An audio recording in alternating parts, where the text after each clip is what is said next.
안녕하세요. 오늘도 사연살롱을 찾아주셔서 감사합니다. 여러분의 하루는 평안하신가요? 매번 남의 이야기를 듣기만 하다가 이렇게 제 이야기를 적어 보내려고 하니 조금 쑥스럽네요. 저는 태국 음식점을 운영하고 있는 사장이에요. 저에게는 눈에 넣어도 아프지 않을 30대인 딸이 하나 있답니다. 얼마 전에 저희 딸이 결혼을 준비했는데 그 과정에서 겪은 참 기막힌 이야기가 있어 이렇게 사연을 보내게 되었답니다. 여러분도 직업에 귀천이 있다고 생각하시나요? 가족을 위해 돈을 버는 일은 어떤 일이든 귀한 건데 사람들은 저마다의 편견으로 직업의 귀천을 나누더군요. 비단 직업뿐만이 아니라 저는 젊을 적부터 여러 편견들에 시달리는 삶을 살아왔어요. 아니, 사실 태어날 때부터였죠. 저는 저희 나라에서 평민 출신이거든요. 저는 한국 사람이 아니에요. 태국 사람입니다. 태국에서 현지 가이드 일을 하다가 같이 일하는 한국인 가이드였던 남편을 만나 결혼하게 되었죠. 사실 당시 제 결정은 쉬운 결정이 아니었어요. 나이도 20살이 갓 지났을 때였고 남편을 만난 지는 1년도 안 되었을 때였으니까요. 하지만 남편과 대화를 나누면 나눌수록 저와 굉장히 잘 맞는 사람이라는 걸 알 수 있었어요. 그건 남편도 마찬가지였죠. 남편은 어렸을 적에 부모님을 모두 여의고 혼자 자라왔던지라 화목한 가정을 만드는 게 소원인 사람이었어요. 저 역시 가정적인 성향의 사람이었고 결국 남편을 믿고 한국으로 오게 되었습니다. 남편과 결혼 후 한국에 와서 살 때에도 저는 여러 시선에 시달렸어요. 요즘에야 한국에 사는 외국인들이 많아져 전체적인 인식이 많이 좋아졌지만 당시만 해도 이국적인 제 외모는 사람들의 눈길을 끌기에 충분했답니다. 그때는 한국말도 서툴렀고요. 하지만 저를 향해 쏟아지는 차별적인 언어들은 금세 익히게 되더군요. 20대 초반의 젊은 나이였던 저는 상처를 곧잘 받았고 남편은 그런 저를 항상 다정하게 위로해 주었어요.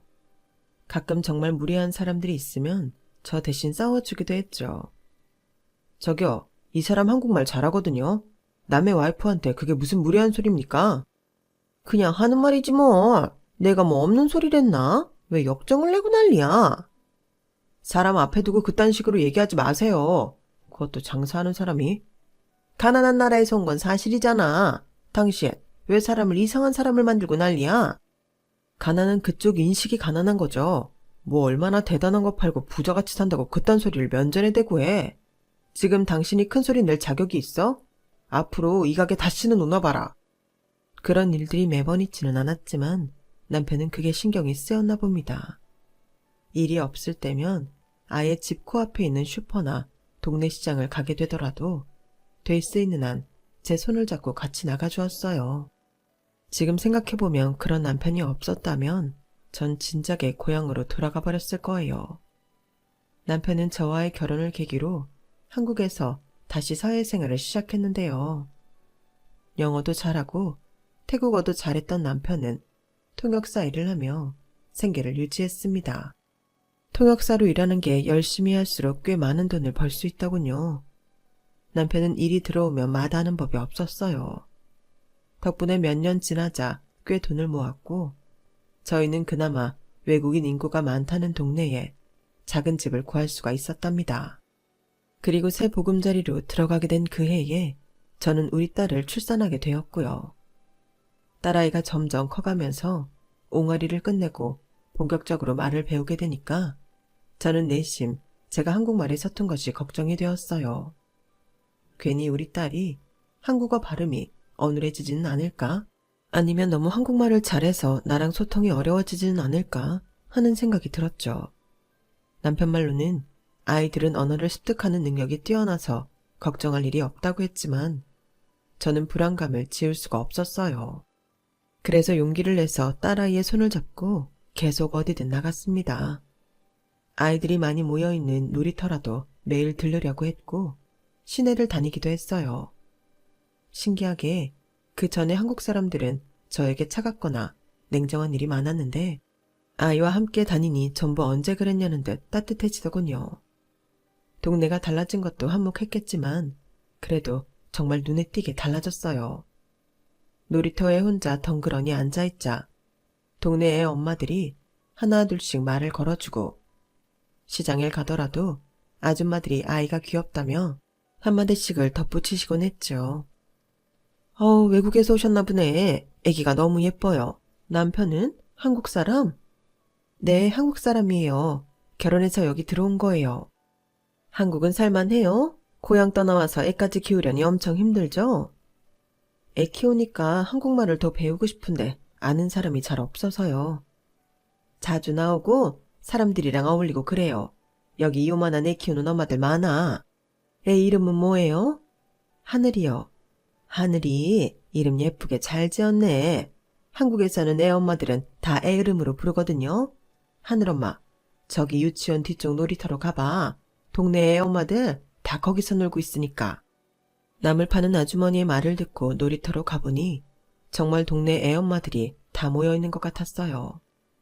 딸이랑 함께 가니 저한테 관심을 보이며 친근하게 말을 걸어주더군요. 저는 저를 하늘이 엄마라고 부르는 게 정말 좋았죠. 사람들이 호의적으로 대해주니 저도 자신감이 붙어 조금씩 사람들이랑 말을 섞어보았어요. 집에서는 딸아이와 함께 글을 배우고 밖에 나가서는 사람들이랑 수다를 떨다 보니 한국어가 금세 늘었죠. 어느새 수준급의 한국어를 구사하는 저를 동네 사람들은 신기해하면서도 좋아해 주었습니다. 그게 제 인생에서 처음으로 저에 대한 사람들의 편견을 바꾼 경험이었어요. 그렇게 8년이 지나자 저는 한국말을 모국어처럼 자연스럽게 할 수 있었어요. 딸의 친구들이 놀러와도 된장찌개나 김치 부침개를 뚝딱 만들어줄 정도로 한국 요리 또한 익숙해졌어요. 덕분에 저희 딸은 구김없이 밝은 아이로 자라나 주었고 남편도 달라진 저의 모습을 전보다도 더 좋아해 주었답니다. 그 시절이 제 인생에서 가장 순수하게 행복했던 시절이었던 것 같아요. 그런데 그 행복은 얼마 지나지 않아 사라지고 말았어요. 지방으로 출장을 갔던 남편이 영영 돌아오지 못하게 된 겁니다. 원인은 남편이 묵었던 숙소에서 일어난 화재 사고였죠. 당시에 그 지역 신문 기사에도 나왔었어요. 한밤중에 전기 누전으로 발생한 사고라 피해자가 정말 많았던 사고였거든요. 대부분의 투숙객들이 자다가 봉변을 당했고 저희 남편 역시 그들 중 하나였죠. 사고 현장에 대한 설명을 듣는 건 끔찍했어요. 대부분 탈출을 멀리까지 시도하지도 못하고 유독가스에 의식을 잃었다더군요. 남편의 사망 소식을 듣자마자 저는 다리가 풀려 주저앉았어요. 엉엉 울면서 애를 안고 장례식장으로 달려가는데 남편의 시신을 보고 싶기도 보고 싶지 않기도 했어요. 남편이 죽었다는 사실이 현실 같지 않고 악몽 같았거든요. 세상에서 그런 슬픔을 겪은 일은 그때가 처음이고 마지막이었습니다. 하지만 저는 그렇게 마음이 무너지는 와중에도 제대로 넋놓아 울지도 못했답니다. 왜냐하면 장례식이며 사망신고며 처리해야 되는 일들이 한보따리였거든요. 외국인인 저는 한국에서 그런 자체를 어떻게 처리해야 하는지 그때는 하나도 몰랐어요. 아무리 한국말이 늘고 한국 사회에 익숙해졌다고 해도 그런 법적인 처리는 아예 다른 문제였던 것이죠. 다행히 소식을 들은 친했던 동네 애엄마들이 손수 나서서 도와주고 동사무소 직원분들도 도와줘서 겨우겨우 모든 일들을 무사히 마칠 수 있었어요. 그런 일들을 겪어보고 나니 앞으로 우리 딸을 나 홀로 키워야 한다는 게 어떤 의미인지 무섭도록 실감이 나더군요. 남편의 사망보험금과 보상금 등등을 합치고 나니 딸 대학도 간신히 보낼까 말까한 금액이 나왔어요. 돈을 벌어야만 했습니다. 하지만 그 방법을 몰라 쩔쩔매는데 친했던 수연엄마가 저에게 찾아와 이런 얘기를 해주었어요. 하늘엄마라도 정신을 차려야지. 요새 하늘이 보면 아주 어린애가 낯빛이 어두워도 너무 어두워. 하늘엄마도 계속 집에서 이러지 말고 뭐라도 해. 응? 남편 보험금 있잖아. 그걸로 식당을 차리든 뭐든 해서 움직여. 그래야 속도 나. 안 그러면 그 속이 다 문드러져서 병 생긴다고. 응? 움직여야죠. 저도 아는데 제가 할 줄 아는 것도 없고 한국에 와서 애만 키우고 일은 안 했거든요. 저번에 왜 하늘이 생일 파티 했을 때 동네 엄마들이 그랬잖아. 하늘 엄마 식당해도 되겠다고. 차라리 그거라도 해보지 그래. 아우, 제가 무슨 식당을 해요. 그은한 식당 알바 하나도 해본 적이 없는데. 못할 게 뭐야. 하늘엄마 한국 요리도 곧잘하고 심지어 태국 음식도 잘하잖아. 저번에 무슨 볶음밥 같은 거? 그것도 동네 아줌마들이 얼마나 잘 먹었어. 그거 먹고 식당 차리라는 말 나왔던 거 아니야. 독특하기도 하고 한국인 입맛에도 잘 맞고. 남편 목숨값인데 괜히 했다가 망하면 어떡해요. 오히려 상황 더 안 좋게 만들면 다른 데서 돈 벌어와야 하는데 제가 이 나이에 어디 회사로 들어갈 수도 없잖아요. 그렇다고 이렇게 가만히 있을 거야? 어떻게든 1원이라도 벌 생각을 해야지. 이대로 가만히 있는다고 해결되는 문제는 아니야. 얘 이제 중학교도 올라가는데 중학생, 고등학생 되면 돈이 더 필요해진다고. 뭐 하면 이거 한다고 빠져나가, 저거 한다고 빠져나가. 금세 없어져 버린다니까? 그 이야기를 듣고 저는 한동안 혼자 고민을 해봤어요. 다른 친한 주민들에게도 식당을 차린다는 의견에 대해서 물어보고 다녔어요. 한 번이라도 저희 집에 왔었던 사람이면 전부 물어봤던 것 같아요. 그런데 대부분의 사람들은 긍정적으로 이야기를 해주더군요. 제가 한 음식이 맛있다며 팔릴 것도 같다고 해주었죠. 그리고 수연 엄마랑 비슷한 소리들을 했어요. 일단 뭐라도 시작해야 근근히 입에 풀칠이라도 하고 살 수 있을 거라고요. 그래서 저는 남편의 보험금으로 작은 식당을 하나 차렸어요. 태국 음식점으로요. 나름 저희 고향 맛도 살리면서 한국인들 입맛에 맞는 요리를 만드느라 고심을 많이 했죠. 가게는 집에서 별로 멀지 않은 곳이었고 그나마 큰 길가랑도 가까운 위치였어요. 처음에는 제가 장사 요령이 없다 보니 손해를 보기 일쑤였죠. 점차 여러 가지를 보완해도 벌리는 돈은 충분하지 않았어요. 한 3년 정도는 정말 손님이 없었거든요. 근처에 미군 기지가 있어서 어쩌다 찾아오는 군인이나 정말 몇 없는 태국 사람들이 방문해주는 게 다였죠. 가진 돈이 줄어드는 게 눈에 훤히 보였고 딸아이가 중학교에 올라가니 더 큰 부담이 되었어요. 교복 살 돈도 없어 동네 지인 중에 같은 학교를 졸업한 아이 옷을 얻어와 입혔죠. 한 동네에 오래 있다 보니 서로 사정이 훤했는데 저희 딸이 괜히 아이들한테 놀림을 당하면 어쩌지 하는 걱정이 이만저만이 아니었어요. 그런데 착한 저희 딸은 어차피 자기는 키가 많이 클 거라 선배 옷을 입는 게 오히려 좋다며 저를 안심시키더군요. 원래 입던 애가 좀 덩치가 있는 애라 너한테 너무 크지 않아? 세탁소에 맡기기라도 할까? 옷을 좀 줄여야 할 것 같은데. 나중에 3학년 돼서 키 크고 살찌면 어차피 작아서 입지도 못해. 지금 아예 큰 거 받아서 입는 게 낫지 뭘. 그리고 난 지금부터 우유 열심히 마셔서 키도 엄청 클 거라서 괜찮아. 그래도 품이 너무 큰 것 같은데. 아우, 나는 다 잘 어울려. 엄마는 걱정하지 말고 얼른 재료 준비나 하세요. 깔끔하고 좋기만 하구만. 제 딸이지만 어려서부터 참 속이 깊은 아이였습니다. 나중에 엄마 고생시키지 않겠다며 학원 한 번을 안 다니고 공부를 했어요. 그랬는데도 학교에서는 늘 전교권에 들 정도로 공부를 잘했죠.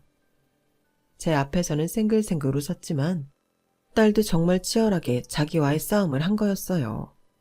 한 번은 밤늦게 공부하다 잠든 딸을 깨워 침대로 옮기려다가 노트에 이런 문구가 적힌 걸 봤어요. 포기하려는 이 순간에도 엄마는 허리를 굽히신다. 다른 페이지들에도 간간히 그런 힘이 나게 하는 문구가 적혀 있었는데 전부 다 제 이야기더군요. 교과서도 선배들 거 물려받아 지저분한데 딸아이의 글씨만 또렷하게 보였어요. 그날은 딸 몰래 숨죽이며 참 많이 울었네요. 언제 끝날지 모르는 그 힘든 시기를 버티고 있는데 어느 날 갑자기 귀한 손님이 찾아왔어요. 기적과도 같은 손님이었죠. 저도 얼굴을 아는 사람이었는데 바로 남편의 옛 동료였습니다. 가이드도 같이 하고 통역사 일도 같이 했던 정말 가까웠던 동료였어요. 근처에 지나가다가 우연찮게 태국 음식점이라고 해서 호기심에 들어왔다가 저를 발견한 것이었어요. 아니, 그동안 어떻게 지냈어요?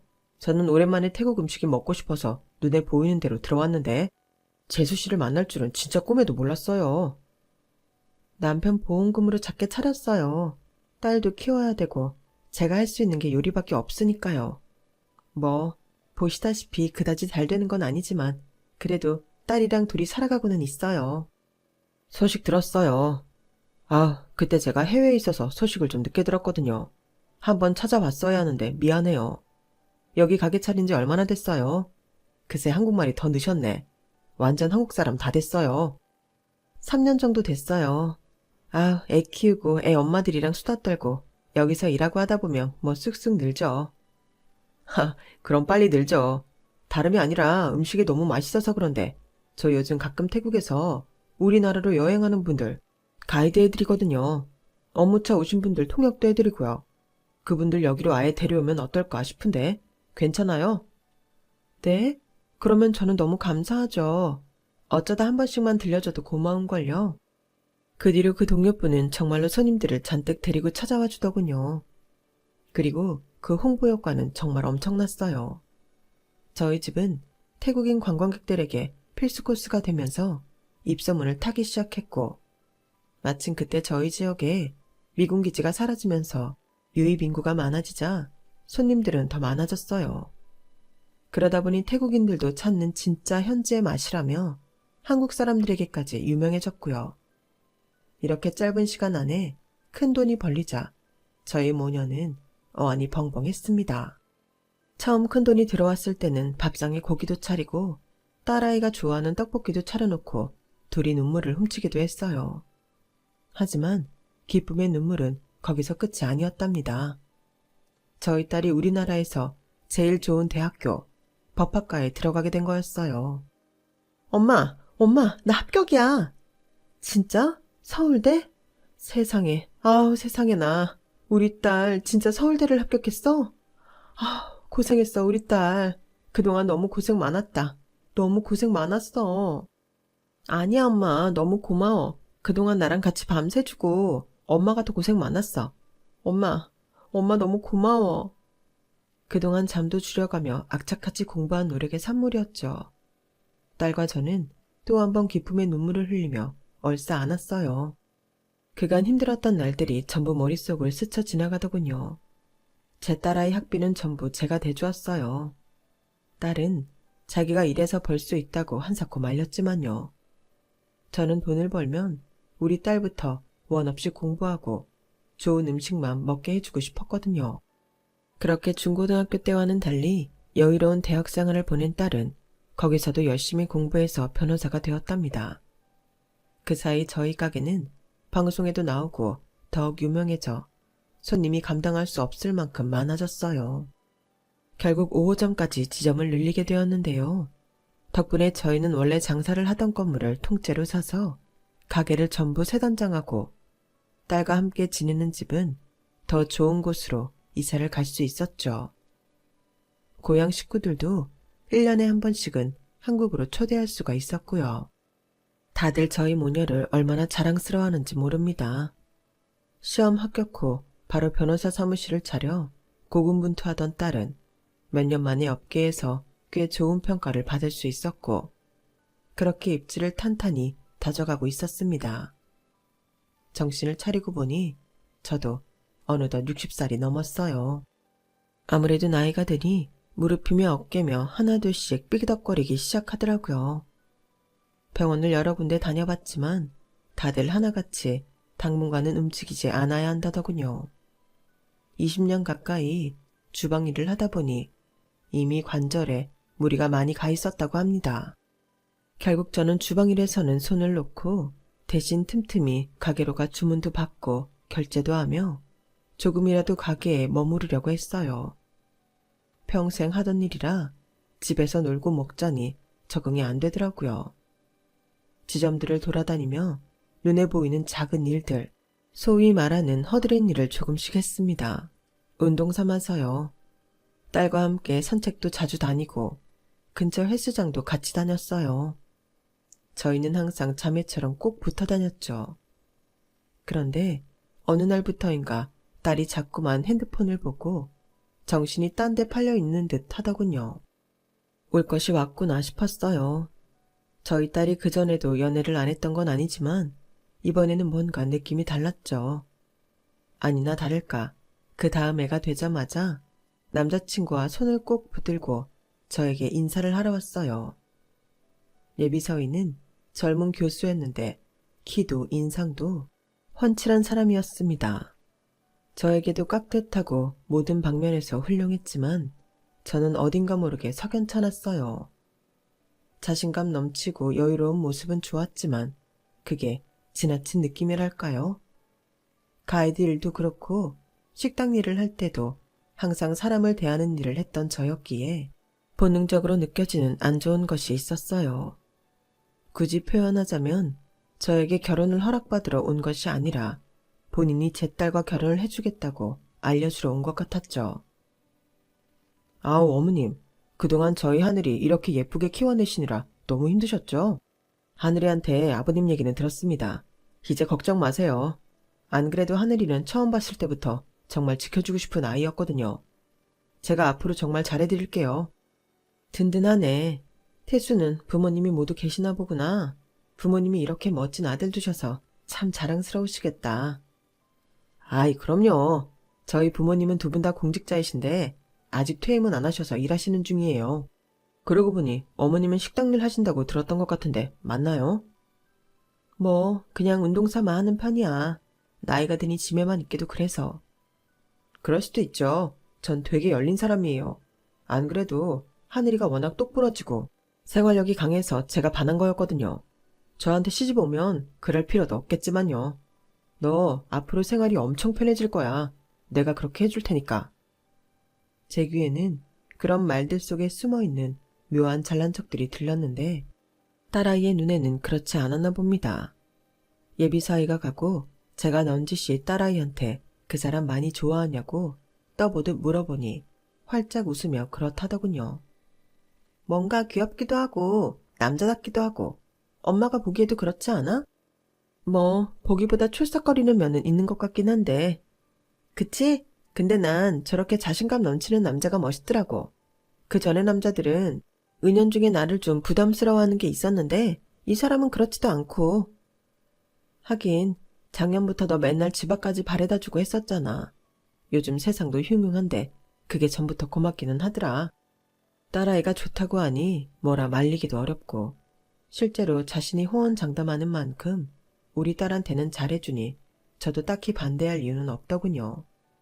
그래서 그냥 좋은 게 좋은 거지 하고 말았어요. 무엇보다도 저희 딸이랑 잘 맞는 게 중요하니까요. 그런데 저만 이렇게 마음을 먹는다고 되는 일이 아니었더군요. 얼마 뒤 저희 딸이 결혼식에 커다란 방해물을 만나게 되었는데 바로 상견례 때 일어난 일 때문이었어요. 장소는 사돈댁 내외가 일하는 우체국 근처 고급 레스토랑이었어요. 사돈댁 어른들은 두 분 다 일을 하고 있고 저는 비교적 시간적 여유가 있어서 제가 그 근처로 가주겠다고 해서 그리로 잡은 거였죠. 딸은 오전에 중요한 재판이 있어 끝나고 바로 오기로 했고 저는 혼자 상견례 장소로 가기로 했어요. 레스토랑은 건물 11층에 위치해 있었기에 엘리베이터를 타야 했는데요. 엘리베이터가 도착하자 저랑 젊은 사람들 한 5-6명이 1층에서 탑승을 했어요. 그런데 저와 같이 있던 한 아줌마가 버튼을 누른 채 계속 안 타고 버티는 거예요. 뒤에 일행이 와서 그런 것 같았는데 기다리는 시간이 한 2-3분 정도 됐었던 것 같아요. 한 사람이서 엘리베이터를 계속 잡고 있으니 안에 있는 사람들은 당연히 눈살을 찌푸리게 되었죠. 결국 젊은 남자 한 명이 이렇게 외쳤어요. 저기요, 아주머니 다음 거 타세요, 다음 거. 지금 사람들 기다리고 있는 거 안 보이세요? 금방 와요, 금방. 잠시만 기다려봐요. 엘리베이터에서 소리 나잖아요, 아줌마. 그냥 다음 거 타시라고요.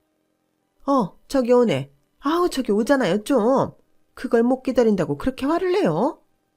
지금 아줌마 한 사람 때문에 여기 사람들 전부 피해보고 있잖아요.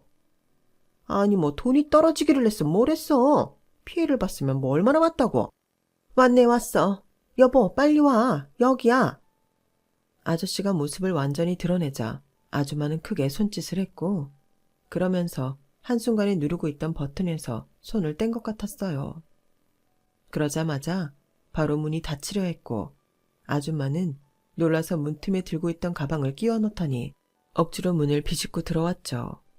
그렇게 나이가 지긋한 부부가 엘리베이터에 탑승하게 되었어요. 저는 문 바로 옆 엘리베이터 버튼 앞에 바로 서서 가만히 이 모든 상황을 지켜보고 있었죠. 그런데 그 아줌마는 탑승하자마자 다 들으라는 듯이 이렇게 말하는 거예요. 그거 몇 초를 못 기다려서 사람 면전에다 대고 문을 닫아? 참나, 사람 뻔히 앞에 도착했는데 그게 무슨 매너인지 원. 그렇게 인색하게 살아서 뭐 얼마나 부귀영화들을 누리겠다고? 저는 속으로 피곤한 사람이 탔네 하면서 가만히 있었어요. 그런데 뒤에서 아줌마가 또 이러는 겁니다. 11층 좀 눌러줘요. 워낙 큰 소리로 말해 누구한테 하는 말인지도 모르겠더군요. 그리고 어차피 저도 11층에 갈 거였기 때문에 11층 버튼은 이미 눌러져 있어서 귀담아 들을 필요도 없었고요. 그런데 갑자기 뒤에서 아줌마가 제 어깨를 퍽퍽 치면서 또 그러는 겁니다. 이봐요. 11층 좀 눌러달라고요. 그냥 툭툭 치는 것도 아니고 무슨 시정잡배처럼 어깨를 밀듯이 치는데 기분이 나쁘고 황당해서 뒤돌아봤어요. 아줌마는 나를 보더니 갑자기 이렇게 말하더군요. 뭐야? 한국말 할 줄 몰라요? 속에서 욱하고 치밀어 올랐지만 저는 그날 굉장히 중요한 날이었기에 큰 소리를 내고 싶지 않았어요. 한번 꾹 참고 점잖게 얘기했습니다. 11층 이미 눌러져 있잖아요. 안 보이세요? 저 한국말 잘합니다. 공공장소에서는 예의 좀 지켜주세요. 참네. 남의 나라 와서 누가 누구한테 선생질이람? 기껏 점잖게 얘기했더니 그 아줌마는 또다시 콧방귀를 끼며 무례하게 굴더라고요. 최근 10몇 년 동안 이렇게 대놓고 무례하게 구는 사람은 처음이었어요. 오랜 기간 한국에 살면서 저도 전반적인 꾸밈새나 표정 등이 한국인과 비슷해져서 자세히 보지 않으면 외국인 티가 안 나기도 했고 설령 알아보더라도 오히려 요즘에는 더 조심스럽게 대하려고 하거든요. 아직도 저런 무식한 사람이 있구나 하고 생각하던 찰나 엘리베이터는 11층에 도착했죠. 저를 앞장서서 내린 그 부부는 제가 가려는 식당을 똑같이 들어갔죠. 그때부터 기분이 쎄했는데 제 바로 앞에서 예약자 이름을 대더라고요. 예비사위의 이름이었죠. 설마 하니 이런 사람들이 사돈내외였나 싶어 기가 막히더군요. 직원이 저에게도 예약하고 오셨냐고 물어서 저도 똑같이 예비사위의 이름을 대니 앞에 서 있던 부부는 놀라서 저를 쳐다보더군요. 그런데 표정이 아주 불쾌했어요. 아주 대놓고 떨떠름하고 실망스러운 표정을 짓는 겁니다. 저희는 매우 어색하게 예약한 룸으로 들어갔고 서로 마주보고 앉았습니다. 먼저 와 있던 예비사위가 어떻게 같이 들어왔냐며 자리를 안내해 주었어요. 5분도 지나지 않아 저희 딸도 도착을 했고 그렇게 상견례 자리가 시작이 되었죠. 식사가 세팅되는 동안 안 사돈 될 여자는 저를 아니 꼽다는 눈빛으로 훑어보더군요. 그동안 우리 딸이 시집가게 될 집안이 어떤 집안일까? 혼자 이런저런 상상을 해왔는데 제가 상상했던 최악보다도 더 최악이었어요. 안사돈은 침묵을 깨고 저에게 물었습니다. 근데 어느 나라 분이세요? 태국 사람입니다. 하늘이 아빠랑 결혼하면서 한국에 와서 그 뒤로 쭉 한국에서 살았고요. 아, 하늘이 아버님 되시는 분은 어쩌다가? 사고셨대. 하늘이 초등학교 때. 엄마는 무슨 그런 질문을 해. 어머님, 음식은 입에 맞으시죠? 괜찮네. 너도 어서 먹으렴. 그래, 여기 비싼 음식점이라며. 아들, 다른 사람들 신경 쓰지 말고 얼른 너 먹을 거 먹어. 제가 아무리 상견례 자리가 처음이라 잘 모른다고 해도 제 앞에 앉은 안사돈이 얼마나 경우가 없는지는 확실히 알겠더라고요. 안사돈이 무례하면 무례할수록 저는 머릿속으로 생각이 복잡해졌어요. 이런 집안에 제 딸을 정말 시집 보내는 게 맞나 싶어서요. 사돈 내외는 그 뒤로 요리들이 들어올 때마다 무슨 며칠 굶은 사람들 마냥 음식만 먹더군요. 개인적으로는 식사할 때 쩝쩝거리며 먹는 사람을 안 좋아하는데 사돈 내외는 쩝쩝거리는 소리가 유난히도 컸어요. 그런 모습을 보며 저도 그 두 사람과 별로 대화를 하고 싶지도 않아서 안 좋은 표정으로 그냥 식사만 했죠. 메인 요리까지 전부 해치우고 나니 배가 어느 정도 채워진 건지 사돈 내외는 식사하는 속도가 느려졌습니다. 그러더니 안사돈이 저한테 또 질문을 하더군요. 그럼 사돈은 그냥 집에만 계세요? 저희는 아직 일을 하고 있거든요. 남편분도 없이 어떻게 사신 거예요? 처음엔 되게 막막했겠네요. 네, 그랬죠. 그나마 제가 요리를 좀 해서 작은 식당 하나를 차려서 했어요. 남편 보험금도 좀 나왔었고. 식당이요? 뭐 그럴 수밖에 없으셨겠네요. 근데 한국말은 되게 잘하시네요. 눈 감고 들으면 한국 사람인 줄 알겠어요. 여기서 산지 이제 한 35년 정도 되어 가니까요. 아우, 오래 사셨네. 하늘이가 애가 반듯하고 귀하게 자란 줄 알았는데. 아우, 애들 이거 결혼시키는 게 맞는지 모르겠네. 저와의 대화 끝에 안사돈은 못마땅하다는 표정으로 혀를 끌끌 차는 것이었습니다. 기분이 나쁜 걸 넘어서 화가 났지만 안사돈의 말에는 저도 동의하는 바였어요. 이 결혼을 시키는 게 맞는지 모르겠다는 말이요. 집에 가서 딸아이와 싸워서라도 뜯어 말려야겠다고 생각하고 있는데 눈치 없는 예비사위가 끼어들었어요. 왜? 엄마 하늘이 마음에 들어 했잖아. 우리가 준비도 엄청 잘하고 있는데 뭐가 문제야? 아우, 야, 아서라. 한국 사람도 아니고 우리랑 급도 안 맞고 괜히 나중에 서로 얼굴 붉힐 일 생길 바에야 지금 정리하는 게 낫지. 한국 사람이 아닌 게 왜 얼굴 붉힐 일이 되는데요? 저희 엄마 한국 영주권자세요. 그리고 급은 무슨 급이요? 어머님 아버님 우체국 주사 아니셨어요? 뭐 얼마나 급 차이가 난다고 그러세요? 안사돈의 말에 식사 시간 내내 조용히 있던 저희 딸이 또박또박 반박을 하더군요. 딸의 목소리나 표정을 보니 식사 시간 내내 화를 참고 있었다는 걸 알 수 있었죠. 제가 엄마라서 아는데 저희 딸이 굉장히 독한 구석이 있어서 화나면 무서운 아이거든요. 직업이 변호사인데 오죽하겠어요. 그런데 안사돈은 그런 저희 딸을 하나도 몰라서인지 여전히 무례한 말투로 얘기하는 겁니다. 얘, 어디서 어른한테 눈을 똑바로 뜨고 말댔구니? 우리 아들이 교사야, 교사. 당연히 급 차이가 나지. 내가 뭐 틀린 말 했어? 홀어머니 밑에서 자란 것도 모자라 그 어머니가 식당 일 하는 외국인 노동자라니? 우리 집안을 우습게 봐도 유분수지 정말? 안 그래요, 하늘어머님? 직접 얘기를 해보세요. 이런 흠 있는 가난한 처가 얻으면 제 아들만 고생할 게 뻔하잖아요. 근데 제가 이 결혼 어떻게 찬성합니까? 이후에 어찌되었건 서로 이 결혼 없자는 의견은 맞는 것 같네요. 의견이 일치되었으니 저희는 이 결혼 안 하는 걸로 알고 가겠습니다. 딸, 일어나자. 결과가 뻔한데 더 앉아있을 필요도 없고 딸아이도 같은 생각인 것 같아 저는 아예 자리를 정리하려 했습니다. 눈치 없이 있던 예비사위 혼자만 크게 당황한 것 같더군요. 엄마, 왜 그래? 어머님 하시는 식당 별로 안 작아. 꽤 규모도 있고 하늘이 학비도 어머님이 다 해주셨다는데 엄마가 생각하는 그런 거 아니야. 법대 대학비를 무슨 수로? 하, 설마 빚도 있으세요? 빚쟁이 집안에서 어딜 가면 우리 아들 넘본 거야. 빚은 없고요. 식당은 있어요. 지금 5호점까지 내서 잘 유지 중이네요. 크기가 그렇게 크진 않아요. 가게당 한 100평 정도 되려나? 뭐라고요? 어디서 그런 얄팍한 거짓말을 해요? 거짓말인지 아닌지는 알아서 판단하던 하세요. 어차피 지금 이 결혼 엎어버리기로 한 거 아니었나요? 이제 와서 그런 게 중요하세요? 증거 있어요? 증거를 보여줘요. 그 순간 갑자기 한마디도 거들지 않던 바깥사돈이 안사돈 등을 후려쳤어요. 한 5번쯤 안사돈 몸이 휘청일 정도려. 너무 놀라서 쳐다보는데 바깥사돈이 호통을 치더군요. 안사돈에게요. 시끄러워. 조용히 하지 못해. 당신 때문에 결혼을 그르치게 되었잖아. 당장 사돈께 사과드리지 못해. 저기 죄송합니다, 사돈. 제가 그냥 궁금해서. 제대로 사과드리라고. 죄송합니다.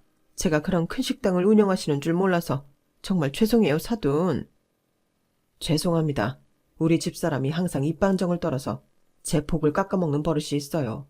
용서하십시오, 사돈.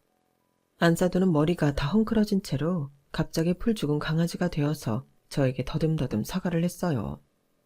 저는 그 꼴을 보고 있자니 더욱더 결심이 섰죠. 무슨 일이 있어도 이딴 집에는 제 딸을 보낼 수 없다고요. 사과는 됐습니다. 여지껏 아내분께서 마음대로 무례한 짓을 저지를 때는 한마디도 안 하고 옆에서 같이 사람 기분 나쁘게 쳐다볼 때는 언제고, 상황이 불리해지니까 바로 아내 탓을 하시네요.